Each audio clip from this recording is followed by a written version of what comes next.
নমস্কার, আমি সুস্মিতা শীল। সুস্মিতার শব্দজালে আপনাদের স্বাগত। আজকে আমি আপনাদের শরৎচন্দ্রের লেখা গল্প মন্দির এই গল্পটি পড়ে শোনাব। এক গ্রামে নদীর তীরে দুঘর কুমোর বাস করিত। তাহারা নদীর মাটি তুলিয়া ছাঁচে ফেলিয়া পুতুল তৈরি করিত, আর হাটে বিক্রয় করিয়া আসিত। চিরকাল তাহারা এই কাজ করে চিরকাল এই মাটির পুতুল তাহাদিগের পরনের বস্ত্র ও উদরের অন্ন যোগাইয়া থাকে। মেয়েরা কাজ করে, জল তোলে, রাধিয়া স্বামী পুত্রকে খাওয়ায় এবং নিমাণ ভস্ম স্তূপের ভেতর হইতে পোড়া পুতুল বাহির করিয়া আঁচল দিয়া ঝাড়িয়া চিত্রিত হইবার জন্য পুরুষদের হাতের কাছে আগাইয়া দেয়। শক্তিনাথ এই কুম্ভকর পরিবারের মধ্যে আসিয়া স্থান গ্রহণ করিয়াছিল।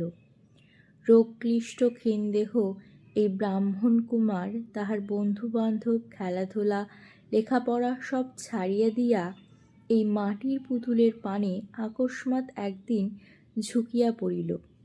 সে বাঁশের ছুরি ধুইয়া দিত, ছাঁচের ভেতর হইতে পরিষ্কার করিয়া মাটি চাচিয়া ফেলিত এবং উৎকণ্ঠিত ও অসন্তুষ্ট চিত্তে পুতুলের চিত্রাঙ্কন কার্য কেমন অসাবধানতার সহিত সমাধা হইতেছে তাহাই দেখিত।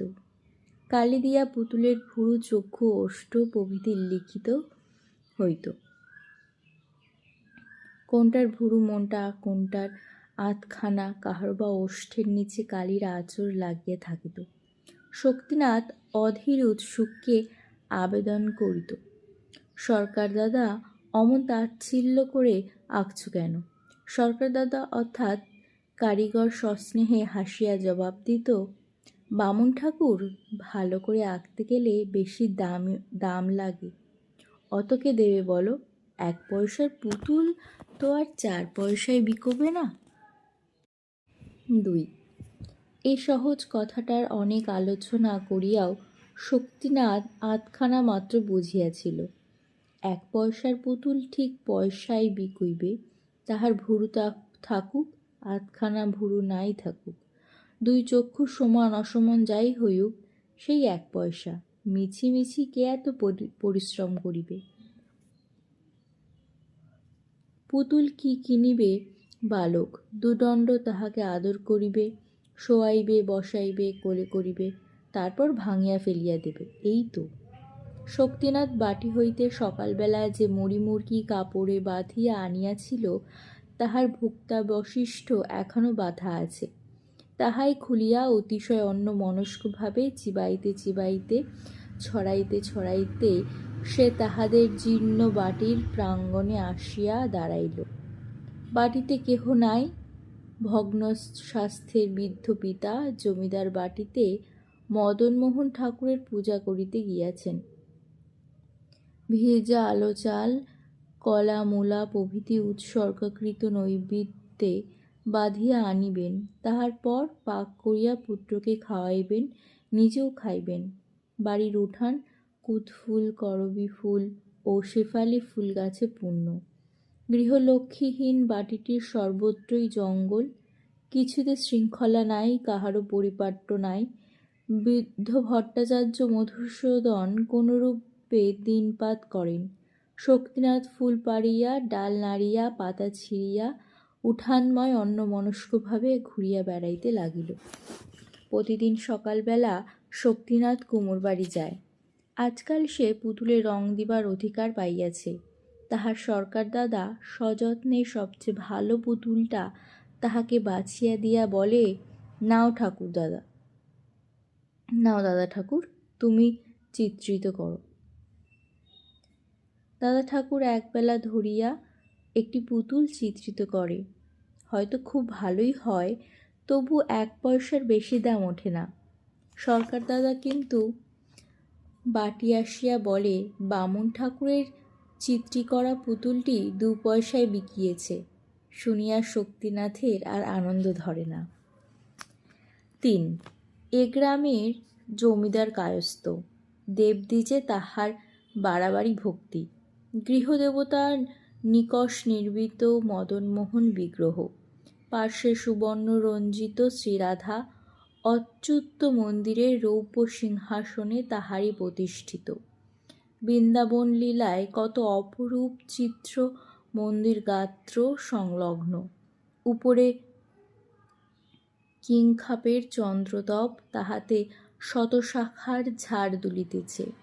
এক পার্শ্বে মর্মর বেদীর ওপর উপকরণ সঞ্চিত এবং নিত্য নিবেদিত পুষ্পচন্দনের ঘন সৌরভে মন্দিরাভ্যন্তর সমাচ্ছন্ন।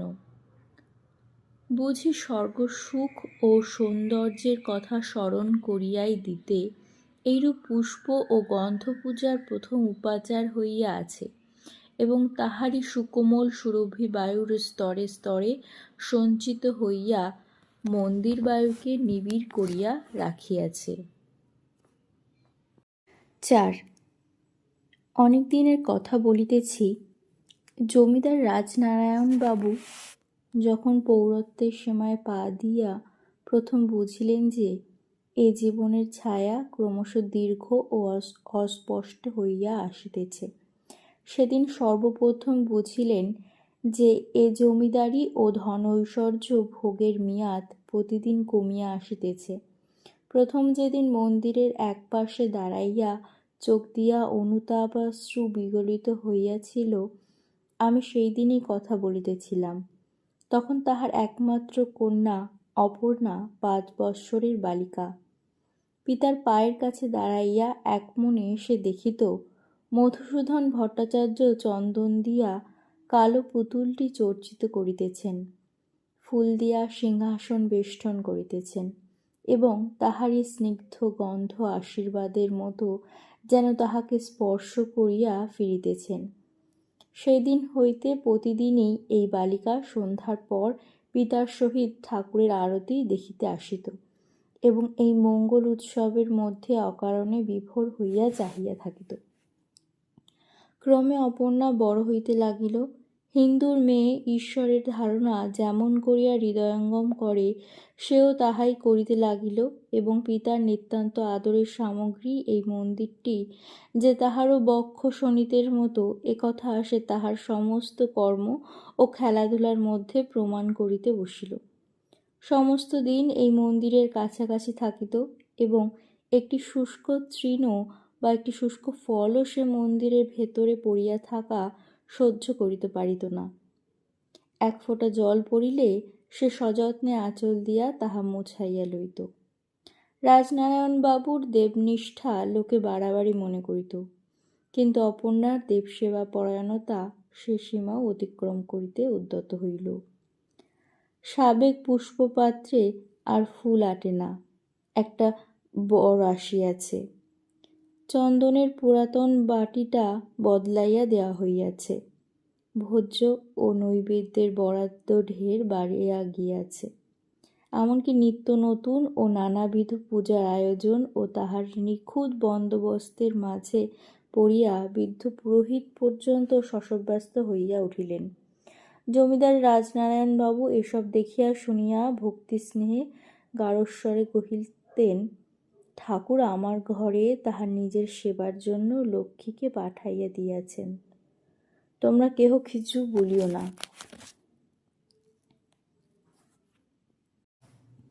5. যথাসময়ে অপর্ণার বিবাহ হইয়া গেল। মন্দির ছাড়িয়া এইবার যে তাহাকে অন্যত্র যাইতে হইবে, এই আশঙ্কায় তাহার মুখের হাসি অসময়ে শুকাইয়া গেল। দিন দেখান হইতেছেন তাহাকে শ্বশুরবাড়ি যাইতে হইবে। পরিপূর্ণ বিদ্যুৎ বুকে চাপিয়া বর্ষার ঘন কৃষ্ণার মেঘখণ্ড যেমন অবরুদ্ধ গৌরবের গুরুভারে স্থির হইয়া কিছুক্ষণ আকাশের গায়ে বর্ষা অনুমুখভাবে দাঁড়াইয়া থাকে, তেমনি স্থির হইয়া একদিন অপর্ণা শুনিল যে সেই দেখান দিল আজ আসিয়াছে, সেই দেখান দিন আজ আসিয়াছে। সে পিতার নিকট গিয়া কহিল, বাবা, আমি ঠাকুর সেবায় যে বন্দোবস্ত করিয়া গেলাম তাহার যেন অন্যথা না হয়। বৃদ্ধ পিতা কাঁদিয়া ফেলিলেন। তাই তো মা, না অন্যথা কিছুই হবে না। অপর্ণা নিঃশব্দে চলিয়া আসিল। তাহার মা নাই, সে কাঁদিতে পারিল না। বৃদ্ধ পিতার দুচোখ ভরা জল সে রোধ করিবে কি করিয়া? তাহার পর যোদ্ধা যেমন করিয়া তাহার ব্যথিত ক্রন্দন মুখ বীর হৃদয় পৌরুষ শুষ্ক হাসিতে চাপা দিয়া তাড়াতাড়ি অশ্বে আরোহণ পূর্বক চলিয়া যায়, তেমনি করিয়া অপর্ণা শিবিকারোহণে গ্রাম ত্যাগ করিয়া অজানা কর্তব্যের শাসন মাথা পাতিয়া লইয়া চলিয়া গেল। নিজের উচ্ছ্বসিত অশ্রু মুছিতে গিয়া তাহার মনে পড়িল, পিতার অশ্রু মুছাইয়া আসা হয় নাই। তাহার নিজের হৃদয় কাঁদিয়া কাঁদিয়া ক্রমাগত তাহার কাছে যেন কত নালিশ করিতে লাগিল। একে তাহার হৃদয় শত ব্যথায় বিদ্ধ, তাহার পর কোথায় কোন গ্রামান্তরে মন্দির হইতে যখন সন্ধ্যার শঙ্খ ঘণ্টা বাজিয়া উঠিল, তখন সেই আজন্ম পরিচিত আরতির আহ্বান শব্দ তাহার কানের ভিতর দিয়া মর্মে নৈরাশ্যের হাহাকার বহন করিয়া আনিল। ছটফট করিয়া অপর্ণা শিবিকার দ্বার উন্মোচন করিয়া ফেলিল এবং সন্ধ্যার অন্ধকারের ভেতর দিয়া দেখিতে লাগিল, এবং ছায়া নিবিড় একটা উচ্চ দেবদারু শিখার একটা পরিচিত মন্দিরের সম্মুখ চূড়া কল্পনা করিয়া সে উচ্ছ্বসিত আবেগে কাঁদিয়া উঠিল। তাহার শ্বশুর বাড়ির একজন দাসী পিছনেই চলিয়া আসিতেছিল। সে তাড়াতাড়ি কাছে আসিয়া কহিল, ছি বৌমা, অমন করে কি কাঁদতে আছে? মা শ্বশুর ঘর কেনা করে। অপর্ণা দুই হাতে মুখ চাপিয়া রোদন নিবারণ করিয়া পালকির কপাট বন্ধ করিয়া দিল। ঠিক সেই সময়টিতেই মন্দিরের ভেতর দাঁড়াইয়া পিতা রাজনারায়ণ মদনমোহন ঠাকুরের পার্শ্বে ধূপধুনার ধূমে ও চক্ষু জলে অস্পষ্ট একখানি দেবী মূর্তির অনিন্দ সুন্দর মুখে প্রতিমা প্রিয়তমা দুহিতার মুখচ্ছবি নিরীক্ষণ করিতেছিলেন। 6. অপর্ণার স্বামী গৃহে। সেটাই তাহার ইচ্ছাধীন স্বামী সম্ভাষণের ভেতর এতটুকু আবেগ, এতটুকু চাঞ্চল্যও প্রকাশ পাইল না। প্রথম প্রণয়ের স্নিগ্ধ সংকোচ, মিলনের সলজ্জ উত্তেজনা কিছুই তাহার ম্লান চক্ষু দুটির পূর্বদীপ্ত ফিরাইয়া আনিল না। প্রথম হইতেই স্বামী ও স্ত্রী দুজনেই যেন পরস্পরের কাছে কোনো দুর্বোধ্য অপরাধে অপরাধী হইয়া রহিল, এবং তাহারই ক্ষুব্ধ বেদনা কুলবিনী উচ্ছ্বাসিতা তটিনীর ন্যায় একটা দুর্লক্ষ ব্যবধান নির্মাণ করিয়া বাহির যাইতে লাগিল। একদিন অনেক রাতে অমরনাথ ধীরে ধীরে ডাকিয়া কহিল, অপর্ণা, তোমার এখানে থাকতে কি ভালো লাগে না? অপর্ণা জাগিয়াছিল, বলিল, না। বাপের বাড়ি যাবে? যাব। কাল যেতে চাও? চাই। ক্রুদ্ধ অমরনাথ জবাব শুনিয়া অবাক হইয়া গেল। কিছুক্ষণ চুপ করিয়া থাকিয়া বলিল, আর যদি যাওয়া না হয়? অপর্ণা কহিল, তাহলে যেমন আছি তেমনই থাকব। আবার কিছুক্ষণ দুজনেই চুপ করিয়া থাকিল। অমরনাথ ডাকিল, অপর্ণা। অপর্ণা অন্যমনস্কভাবে বলিল, কি? আমাকে কি তোমার কোনো প্রয়োজন নাই?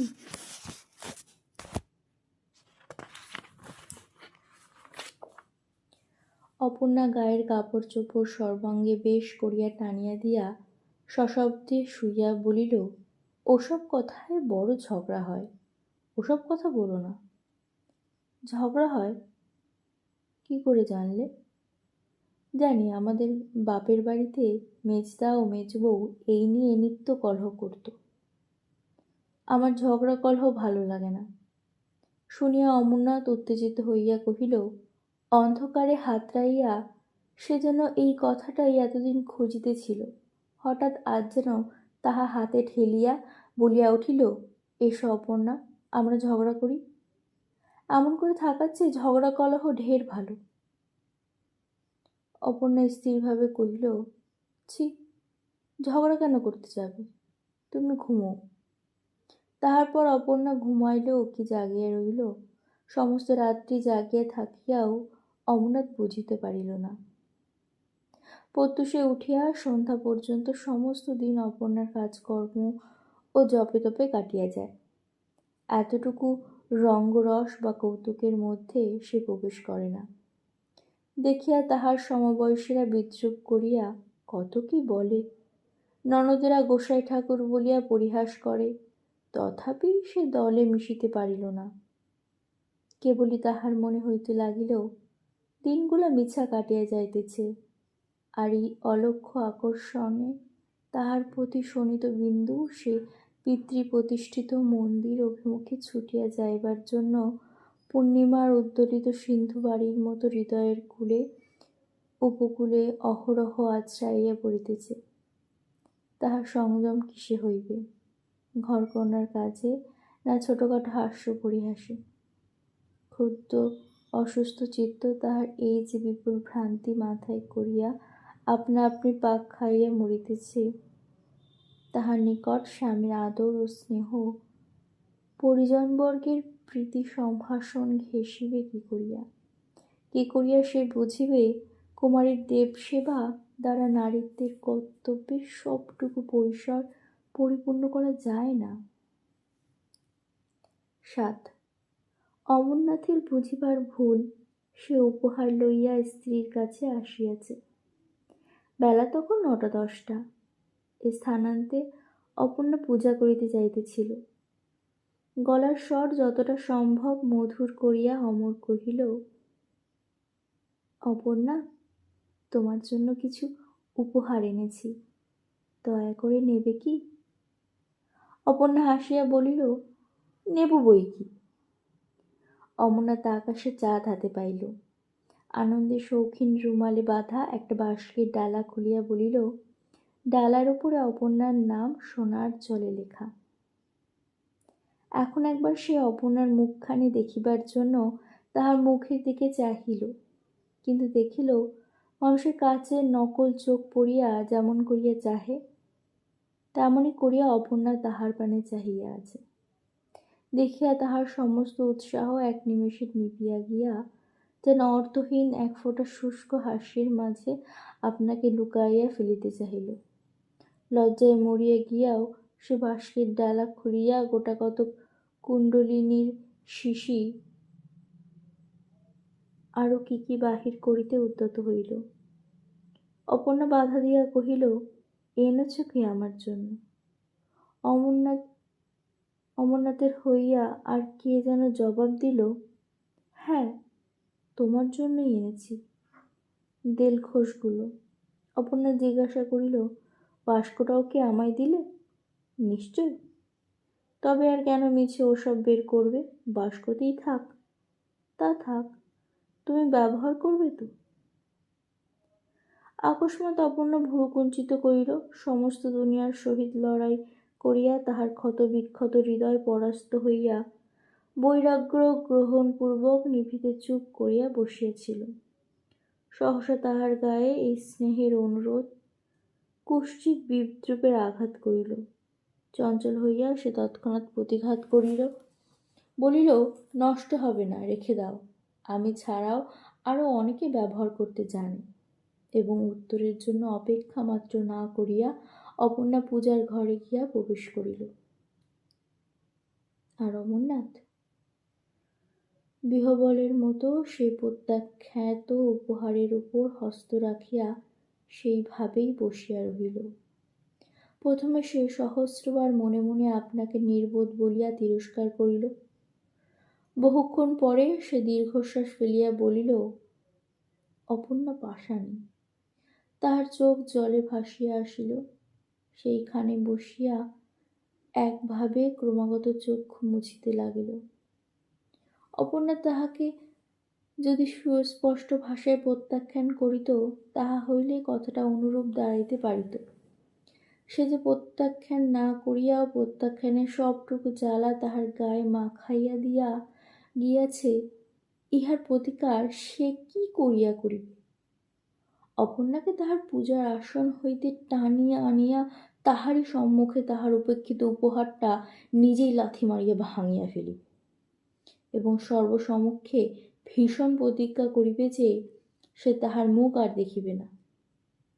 সে কি করিবে, কত কি বলিবে, কোথায় নিরুদ্দেশ হইয়া চলিয়া যাইবে, হয়তো ছাই মাখিয়া সন্ন্যাসী হইবে, হয়তো অপর্ণার কোনো দারুণ দুর্দিনে আকস্মাৎ কোথা হইতে আসিয়া তাহাকে রক্ষা করিবে।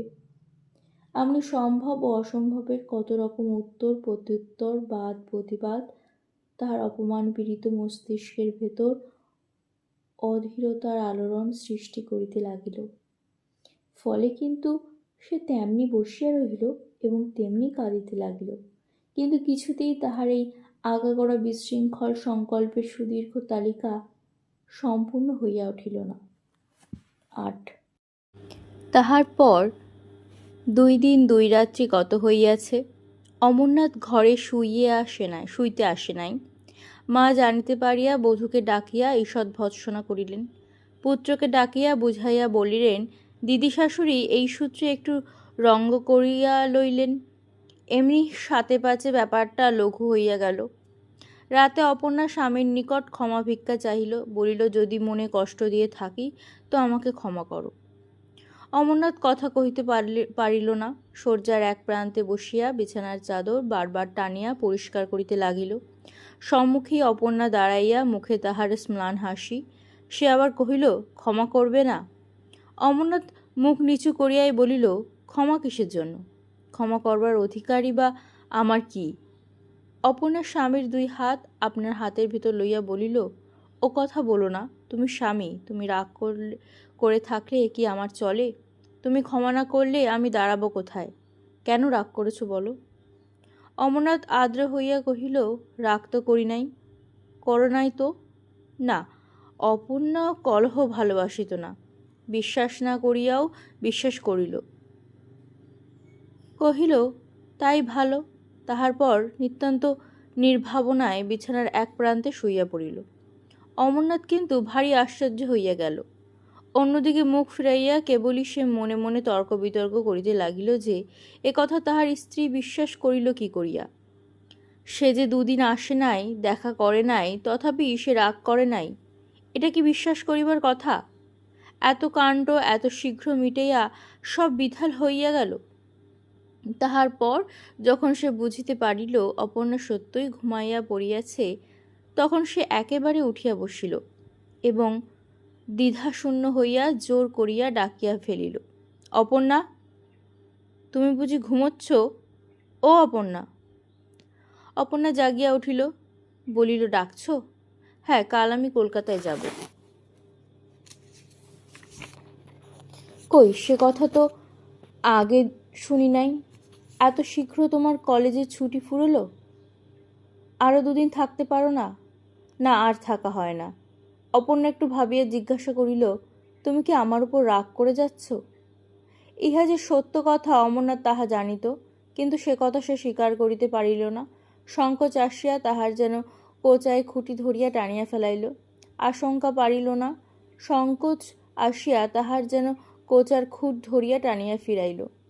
আশঙ্কা হইল, পাছে সে আপনার অপদার্থতা প্রতিপন্ন করিয়া অপর্ণার সম্ভ্রম হানি করিয়া বসে। এমনি করিয়া কৌতূহল বিমুখ নারীর নিশ্চেষ্টতা তাহাকে অভিভূত করিয়া ফেলিল।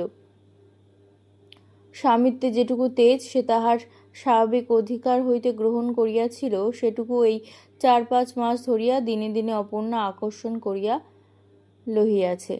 এখন সে ক্রোধ প্রকাশ করিবে কোন সাহসে? অপর্ণা আবার বলিল, রাগ করে কোথাও যেও না, তাহলে আমার বড় ব্যথা লাগবে। অমরনাথ মিথ্যা ও সত্যে যাহা বানাইয়া বলিতে পারিল তাহার অর্থ এই যে সে রাগ করে নাই এবং তাহারই প্রমাণস্বরূপ সে আরও 2 দিন থাকিয়া যাইবে। থাকিলেও তাই, কিন্তু কাঁদিয়া জয়ী হইবার একটা লজ্জাজনক অস্বস্তি লইয়া বাড়িতে থাকিল। ঝাড়া বৃষ্টির একটা সুবিধে আছে, তাহাতে আকাশ নির্মল হয়, কিন্তু টিপি টিপি বৃষ্টিতে মেঘ কাটে না, শুধু পায়ের নিচে কাদা ও চতুর্দিকে নিরানন্দময় ভাব বাড়িয়া ওঠে। বাড়ি হইতে যে কাদা মাখিয়া অমরনাথ কলিকাতায় আসিল, তাহা ধুইয়া ফেলিবার একটুখানি জলও সে বৃহৎ নগরীর ভেতর খুঁজিয়া পাইল না। এখানে তার পূর্ব পরিচয়ে যেসব সুখ ছিল, তাহাদের কাছে এই পঙ্কিল পা দুখানি বাহির করিতেও তাহার লজ্জা করিতে লাগিল। না লাগে লেখাপড়ায় মন, না পায় আমোদ আহ্লাদে তৃপ্তি। এখানেও থাকিতে ইচ্ছা করে না, বাড়ি যাইতেও প্রবৃত্তি নাই। সমস্ত বুকের ওপর তাহার যেন দুর্বহ যন্ত্রণা ভার চাপানো রহিয়াছে, এবং তাহা ঠেলিয়া ফেলিবার জন্য ব্যাকুল বক্ষ পঞ্জর পরস্পর ঠোকাঠুকি করিতেছে, কিন্তু বিফল চেষ্টা। এমনি আর্তবেদনা লইয়া সে একদিন অসুখে পড়িল। সংবাদ পাইয়া পিতামাতা ছুটিয়া আসিলেন, কিন্তু অপর্ণাকে সঙ্গে আনিলেন না। অমরনাথ সে ঠিক এমনিটিই আশা করিয়াছিল, তাহা নয়, তবু দমিয়া গেল। অসুখ উত্তরোত্তর বাড়িতে লাগিল। এ সময় স্বভাবতই তাহার অপর্ণাকে দেখিতে ইচ্ছা করিল, কিন্তু মুখ ফুটিয়া সে কথা বলিতে পারিল না। পিতামাতাও তাহা বুঝিলেন না, কেবল ঔষধ পন্থ আর ডাক্তার বৈদ্য। অবশেষে সে তাহাদের হাত হইতে পরিত্রাণ লাভ করিল। অমরনাথ একদিন প্রাণ ত্যাগ করিল। বিধবা হইয়া অপর্ণা স্তম্ভিত হইয়া গেল। সমস্ত শরীর কাটা দিয়া একটা ভয়ঙ্কর সম্ভাবনা তাহার মনে হইল। এ বুঝি তাহারই কামনার ফল? ইহাই বুঝি সে মনে মনে এতদিন চাহিতেছিল। অন্তর্যামী এতদিনে কামনা পূর্ণ করিয়াছে। বাহিরে শুনিতে পাইল যে তাহার পিতা চিৎকার করিয়া কাঁদিতেছেন। এ কি সব স্বপ্ন? তিনি আসলেন কখন? অপর্ণা জানলা খুলিয়া মুখ বাড়াইয়া দেখিল, সত্য সত্যই রাজনারায়ণবাবু বালকদের মতো ধুলাই লুটিয়া কাঁদিতেছেন। পিতার দেখা দেখি সেও আবার ঘরের ভেতর লুটিয়া পড়িল, অশ্রুপ্রবাহ মাটি ভিজাইয়া ফেলিল। সন্ধ্যা হইতে আর বিলম্ব নাই। পিতা আসিয়া অপর্ণাকে বুকে তুলিয়া বলিলেন, মা অপর্ণা। অপর্ণা কাঁদিয়া বলিল, বাবা, তোর মদনমোহন যে তোকে মন্দিরে ডেকেছে মা। চলো বাবা যাই। তোর যে সেখানে সব কাজ পড়ে আছে মা। চলো বাবা বাড়ি যাই। চল মা চল। পিতা স্নেহে মস্তক চুম্বন করিলেন, বুকে দিয়া সর্বদুঃখ মুছিয়া লহিলেন, এবং তাহার পর কন্যার হাত ধরিয়া পরদিন বাটি আসিয়া উপস্থিত হইলেন। অঙ্গুলি দিয়া দেখাইয়া কহিলেন, ওই মা তোমার মন্দির, ওই তোমার মদনমোহন। নিরাভরণা অপর্ণার বৈধব্য বেশে তাহাকে আর একরকম দেখিতে হইল, যেন এই সাদা বস্ত্র ও রুক্ষ কেশে তাহাকে অধিক মানাইল। সে তাহার পিতার কথা ভারী বিশ্বাস করিল, ভাবিল দেবতার আহ্বানেই সে ফিরিয়া আসিয়াছে।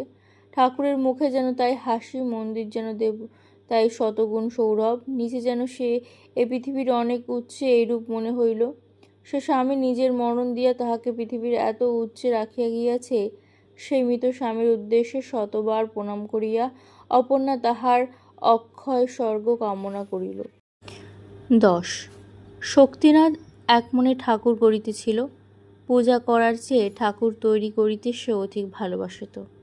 কেমন রূপ, কেমন নাক, কান, চোখ হইবে, কোন রং বেশি মানাইবে, এই তাহার আলোচ্য বিষয়। কি দিয়া তাহার পূজা করিতে হয়, কি মন্ত্র জপ করিতে হয়, এসব ছোট বিষয়ে তাহার লক্ষ্য ছিল না। দেবতার সম্পর্কে সে আপনাকে আপনি প্রমোশন দিয়া সেবকের স্থান হইতে পিতার স্থানে উঠাইয়া আসিয়াছিল। তবু তাহার পিতা তাহাকে আদেশ করিলেন, শক্তিনাথ, আজ আমার জ্বর বেড়েছে, জমিদার বাটিতে গিয়ে তুমি পূজা করে এসো। শক্তিনাথ বলিল, এখন ঠাকুর গড়ছি। বৃদ্ধ অসমর্থ পিতা রাগ করিয়া বলিলেন, ছেলে খেলা এখন থাক বাবা, কাজ সেরে এসো। পূজার মন্ত্র আবৃত্তি করিতে তাহার মোটে ইচ্ছে হইল না, তবু উঠিতে হইল। পিতার আদেশে স্নান করিয়া চাদর ও গামছা কাঁধে ফেলিয়া দেব মন্দিরে আসিয়া দাঁড়াইল। ইহার পূর্বেও সে কয়েকবার এ মন্দিরে পূজা করিতে আসিয়াছে, কিন্তু এমন কাণ্ড কখনো দেখে নাই।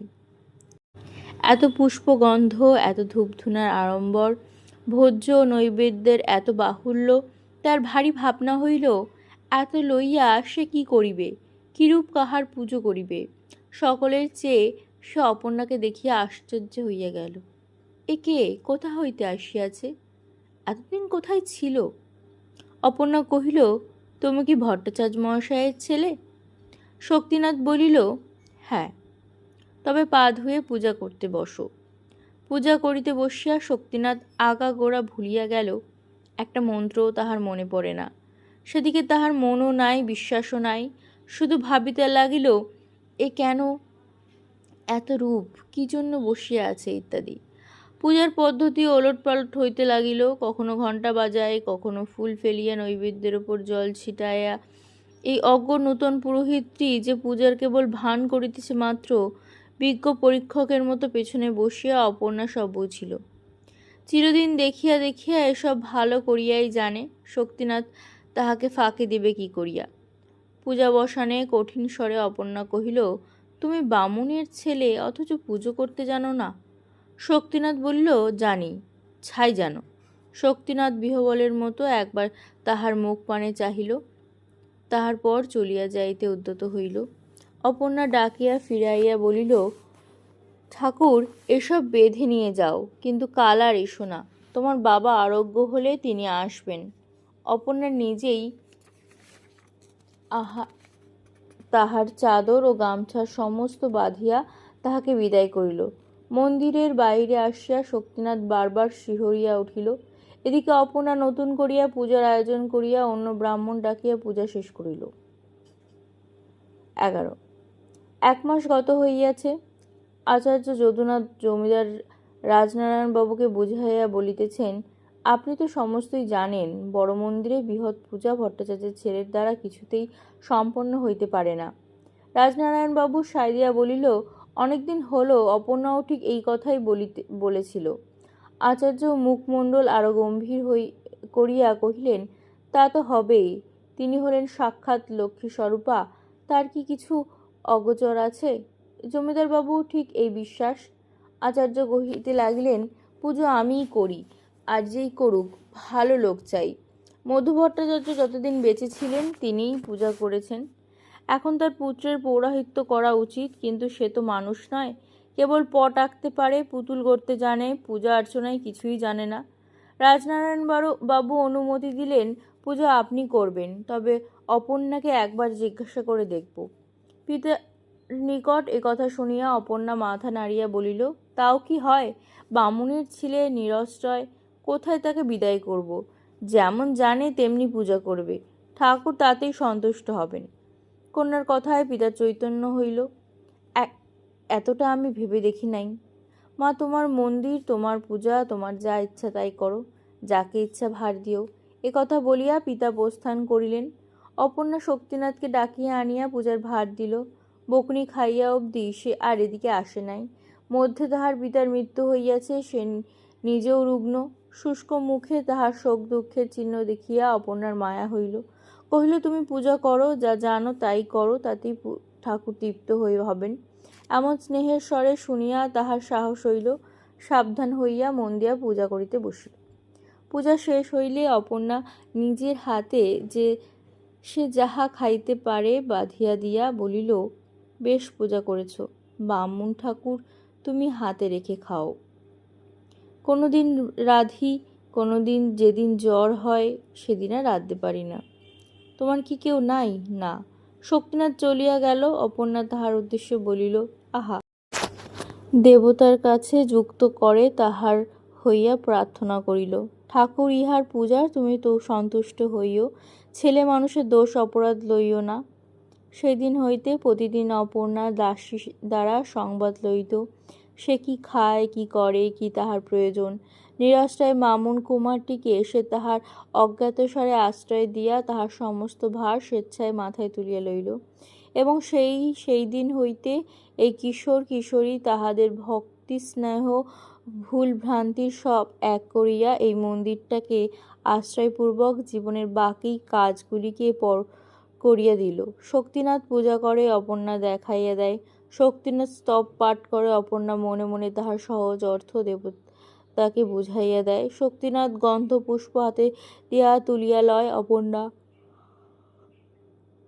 অঙ্গুলি দিয়া দেখাইয়া বলে, বামুন ঠাকুর, আজ এমনি করে সিংহাসন সাজাও দেখি, বেশ দেখাবে। এমনি করিয়া এই বৃহৎ মন্দিরের বৃহৎ কাজ চলিতে লাগিল। দেখিয়া শুনিয়া আচার্য কহিলেন, ছেলে খেলা হচ্ছে। বৃদ্ধ রাজনারায়ণ বললেন, যা করে হোক, মেয়েটা নিজের অবস্থা ভুলে থাকলেই বাঁচি। 12 থিয়েটারের স্টেজে যেমন পাহাড় পর্বত ঝড় জল এক নিমেষে উড়িয়া গিয়া একটা সমস্ত মস্ত রাজপ্রাসাদ কোথা হইতে আসিয়া জোটে, আর লোকজনের সুখ সম্পদের মাঝে দুঃখ দৈন্যের সমস্ত চিহ্ন বিলুপ্ত হয়, শক্তিনাথের জীবনেও যেন সেইরূপ হইয়াছে। সে জাগিয়াছিল, এখন ঘুমাইয়া সুখ স্বপ্ন দেখিতেছে, কিংবা নিদ্রার দুঃস্বপ্ন দেখিতেছিল, এখন হঠাৎ জাগিয়া উঠিয়াছে। প্রথমে তাহার ভালো ঠাহর হইল না, তথাপি এই দায়িত্বহীন দেবসেবার সুবর্ণ শৃঙ্খল সে তাহার সর্বাঙ্গে জড়াইয়া ধরিয়াছে এবং থাকিয়া থাকিয়া ঝনঝন শব্দে বাজিয়া উঠিতেছে। ওই বিক্ষিপ্ত পুতুলগুলো মাঝে মাঝে সে কথা তাহাকে স্মরণ করাইত। সে মৃত পিতার কথা মনে করিত, নিজের পূর্বের স্বাধীনতার কথা ভাবিত।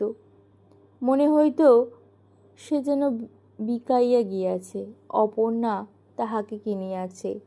অমনি অপর্ণার স্নেহ ক্রমে মোহের মতো তাহাকে আচ্ছন্ন করিয়া ফেলিল। আকস্মাৎ একদিন শক্তিনাথের মামাতো ভাই আসিয়া উপস্থিত হইল। তাহার ভগিনীর বিবাহ।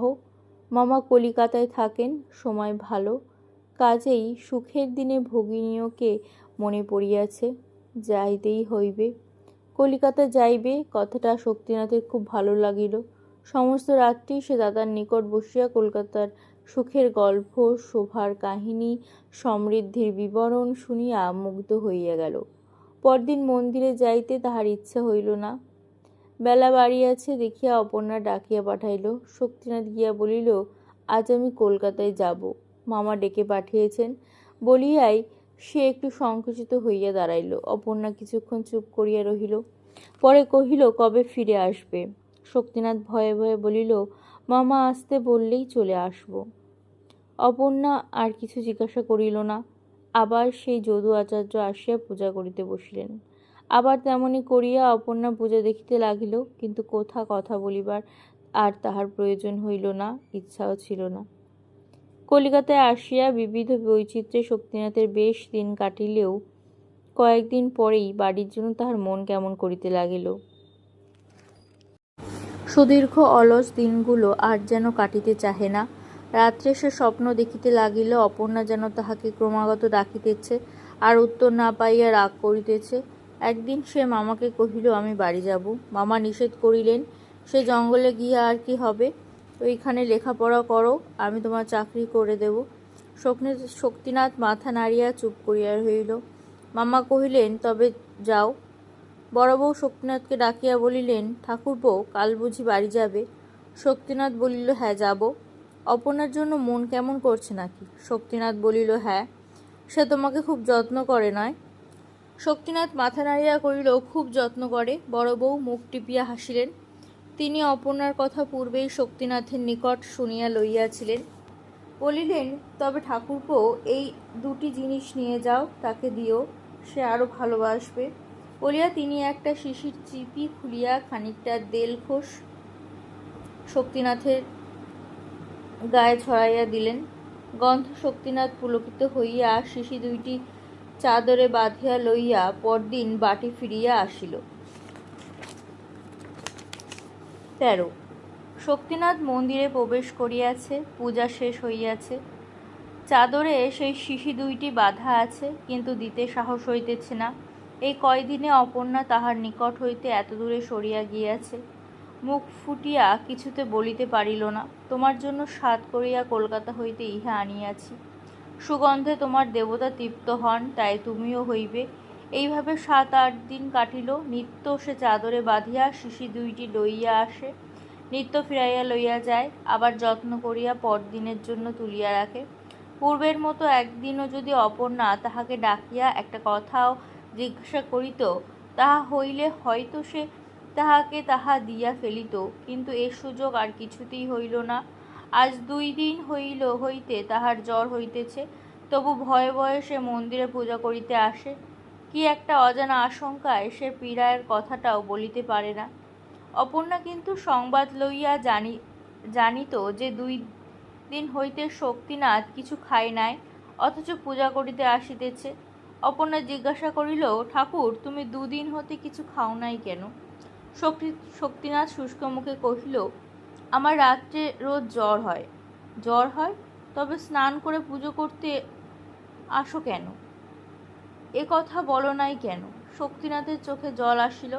মুহূর্তে সব কথা ভুলিয়া গিয়া সে চাদর খুলিয়া শিশি 2টি বাহির করিয়া বলিল, তোমার জন্য এনেছি।